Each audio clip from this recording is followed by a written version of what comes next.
اللہ اللہ اللہ۔ سورہ صاد کی آیت نمبر 27، سورہ صاد کا 30واں رکوع اور 23 پارے کا 12واں رکوع۔ اللہ رب العالمین نے ارشاد فرمایا وَمَا خَلَقْنَا السَّمَاءَ وَالْأَرْضَ وَمَا بَيْنَهُمَا بَاطِلًا، اور ہم نے آسمان اور زمین اور جو کچھ ان کے درمیان ہے بیکار نہ بنائے۔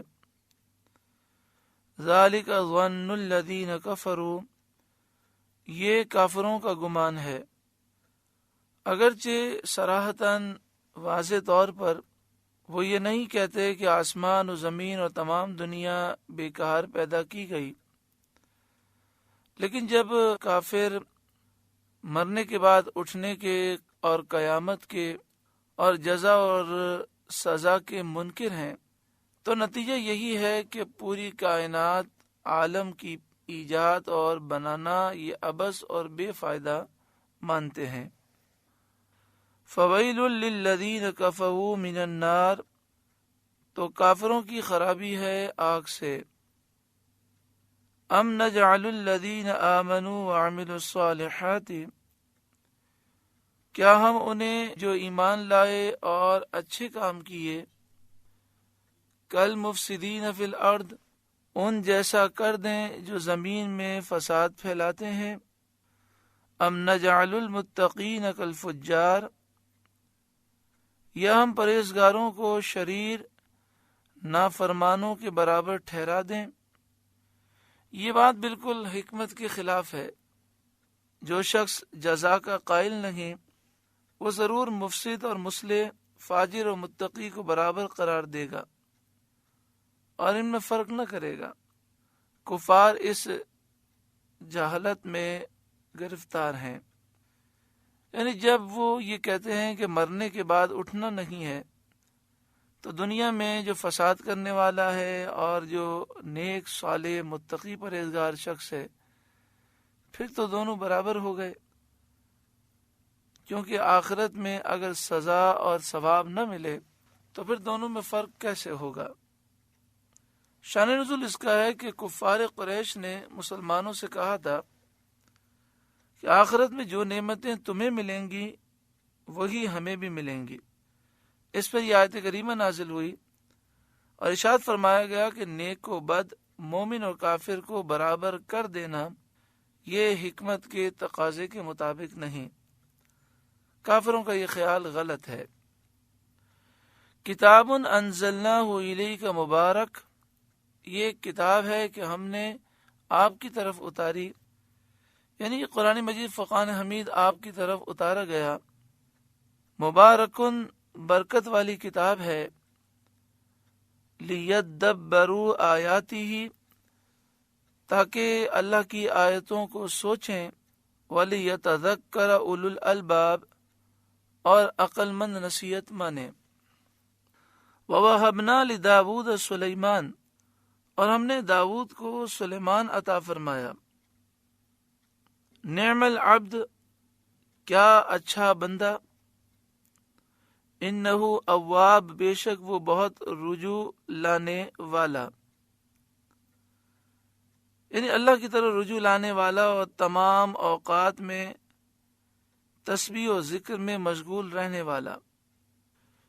اذ عرض علیہ بالعشی الصافنات الجیاد، جبکہ اس پر پیش کیے گئے تیسرے پہر کو کہ روکیے تو 3 پاؤں پر کھڑے ہوں، چوتھے سم کا کنارہ زمین پر لگائے ہوئے، اور چلائیے تو ہوا ہو جائیں۔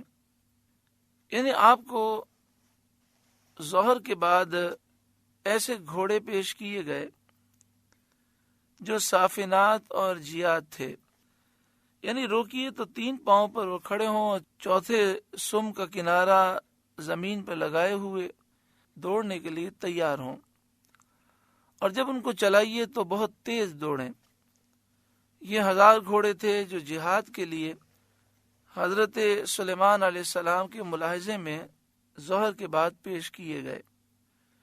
فقال انی احببت حب الخیر عن ذکر ربی، تو سلیمان نے کہا مجھے ان گھوڑوں کی محبت پسند آئی ہے اپنے رب کی یاد کے لیے، یعنی میں ان سے اللہ کی رضا، دین کی تقویت، تائید کے لیے محبت کرتا ہوں، میری محبت ان کے ساتھ دنیاوی غرض سے نہیں ہے۔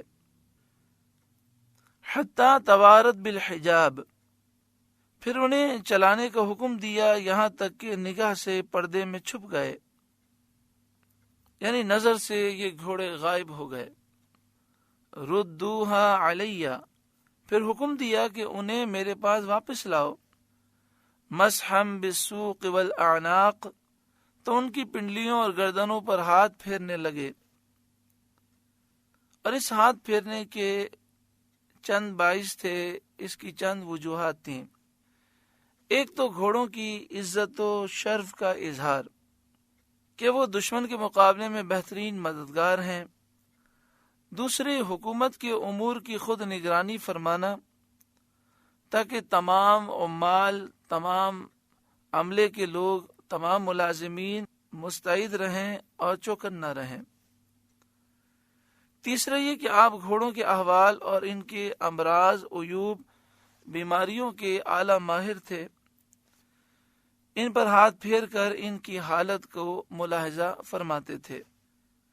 بعض مفسرین نے ان آیات کی تفسیر میں بہت سے واہی اقوال لکھ دیے ہیں جن کی صحت پر کوئی دلیل نہیں، یعنی وہ اقوال، وہ قول درست نہیں ہیں، وہ محض حکایات ہیں جو دلائل قویہ کے سامنے کسی طرح قابل قبول نہیں۔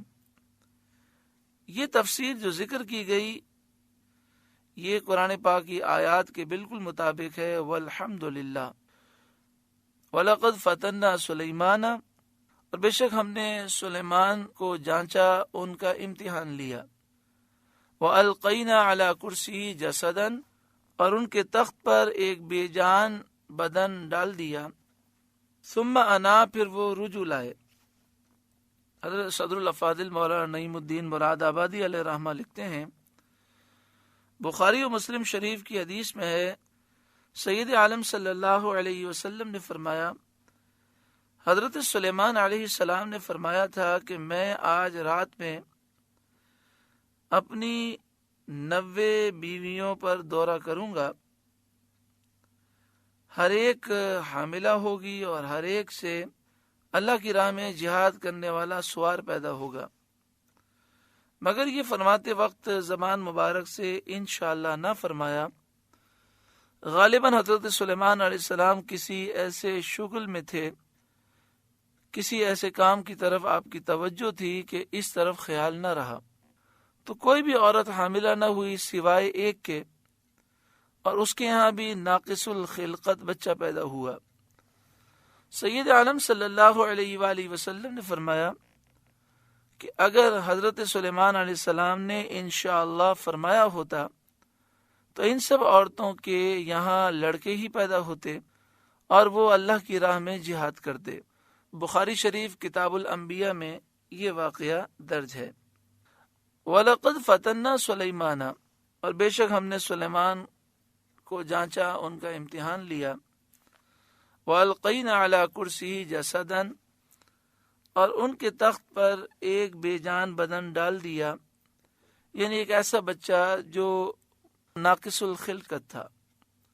ثم انابا، پھر وہ رجوع لائے، استغفار کر کے رجوع لائے انشاءاللہ کہنے کی بھول پر، اور حضرت سلیمان علیہ السلام نے بارگاہ الہی میں عرض کی، قال، عرض کی، رب اغفر لی، اے میرے رب مجھے بخش دے، وَهَبْ لِي مُلْكًا لَا يَنبَغِي لِأَحَدٍ مِّن بَعْدِي، اور مجھے ایسی سلطنت عطا کر کہ میرے بعد کسی کو لائق نہ ہو۔